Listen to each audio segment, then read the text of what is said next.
It's completely insane. And one of the stories that I covered today was that they're always catching the number 2 and number 3 Al Qaeda member. Ever since 2002, they always catch the number 2 or number 3 guy. This is Washington Post mainline news. CIA mistaken on high-value detainee documents show the number 3 man in the organization that they were saying in 2002 was an innocent Pakistani. Oh, he only had to be waterboarded 83 times. Abu Zubaydah. So they always throw out these boogeymen, and they never turn out to be the actual guys they're saying they are, but it's all about protecting us from Al-Qaeda and 9/11 truth. Remember, Glenn Beck said we would work with anybody to destroy this country. Simply disgusting. Paul in Wisconsin, you're on the air. Yes, good evening, Jason and Richard. I want to thank you both for the incredible work you're doing. Richard, are these the first 3 steel structures in world history to ever fail from fire? No. The fires have brought down some steel frame buildings, not high-rises, not fireproof steel frame buildings. And they've never taken out, hold on, let me say this, they've never taken out the actual infrastructure, in other words, the mesh of the building completely, correct? I forgot the word high-rise structures, I'm sorry. Are these, let me rephrase that. So are these the first 3 steel high-rise structures in world history to ever fail from fire? Yes. Okay, well, why is there not an investigation just on that basis alone? Well, there have been investigations, but they're so heavily controlled. And just like, Richard stated in the very beginning, 99.8% of the steel at the World Trade Center was immediately shipped over to China. By the next day, Giuliani had trucks with GPS markers on them taking the steel out. One gentleman decided to take an extended lunch break and go off of his route, and he was immediately fired. This is all about compartmentalization and a highly controlled operation to cover up what really happened on 9/11. And I don't know if we're ever in this country going to see a legitimate investigation into 9/11. We just have to keep striving for one and waking people up to the facts that actually happened that day. I thank you for the call, Paul. Jason. Yes, yes, sure. Jason, I have one question for Richard. Sure. Richard, what do you think how much evidence is it going to take? What do you really think it needs to come to? What kind of point do we need to culminate on where this actually, the evidence is just what do you think is going to be our crescendo point? When will there actually, when will this start? It'll start as soon as enough of us call our congressman, get off our butts, send the AE911truth.org link to every architect and engineer that we can find and everybody else that we know. It's a ground root bottom-up organized effort, nothing short of a peaceful revolution in this country. And we all have to get involved. It shows you how much control there is when the media and the Congress will not pick this up and do a real investigation. Absolutely. I can't give you a date.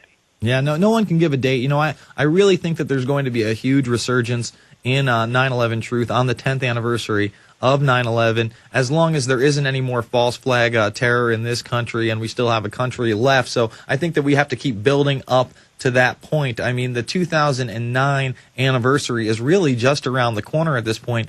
8 years later, we still do not have justice for the victims and really for the American people. We're the ones that are being exploited and raped here as well. We're the ones that are being sent over to the Middle East to kill brown people that had nothing to do with these attacks. We're the ones that have to deal with the Patriot Acts 1, 2, parts of 3, the Military Commissions Act. The fact that now Obama is declaring that there's going to be a cybersecurity czar and a new office, and we're going to have to regulate the internet. And, we talk about Hepting versus AT&T that came out in January in 2006 that admits that the telecommunication companies are tracking, tracing, and databasing everything you do on a computer and everything that you do on your cell phone. And that was just thrown out of court, appellate court, by the way. Last week, June 4th, it's actually almost 2 weeks ago, June 4th, they threw it out and said, you know what? Bush can declare retroactive immunity on his entire administration. Completely illegal, completely insane, completely outside the Bill of Rights and Constitution. Let's go to Kyle in Illinois. Kyle, you're on the line. How's it going, Jason? I'm all right. I just want to say a great program. And, Richard, I heard your conversation on George Norrie about a week ago, I believe it was. And that was a great program, if anyone saw that. Thank you. Yeah, it was really great. I tried getting on, but I couldn't. I guess I have two little points. Not too big of a, I guess, conversation to like get into, but one thing, William Rodriguez, has he been affected with you in this process of getting the architects and stuff like that? What happened in the basements? I don't quite completely understand your question. He clearly documents the explosions in the basements. In fact, before the planes hit, and this is documented by the government's own information, which is on Journal of 9/11studies.com, this seismic evidence. Hey, Kyle, I got to let you go because of your phone connection, but let me also point out that his supervisor, Anthony Satalamesia, did a lecture and an interview with me. I think it was back in 05 or 06 now, that I include as an extra on Fabled Enemies, and you can see it on the internet for free. It's over at prisonplanet.tv as well, where he clearly talks about these same explosions that William Rodriguez has been talking about for years prior to the plane strike. Let's go to Chess in San Diego. Chess, you're on the line. Or it might be South Dakota. I'm sorry. Chess, you there? Jason and Richard Gage, your work is just incredible. I've been following it. In fact, we bought 50 of your CDs from you guys, or the DVDs.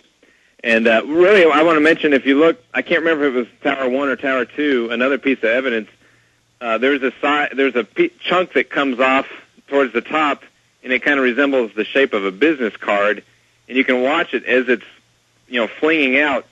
It's got this dust cloud, and the whole chunk itself evaporates that way, too. I mean, you know how you said in your video pieces are being flung 500 feet away?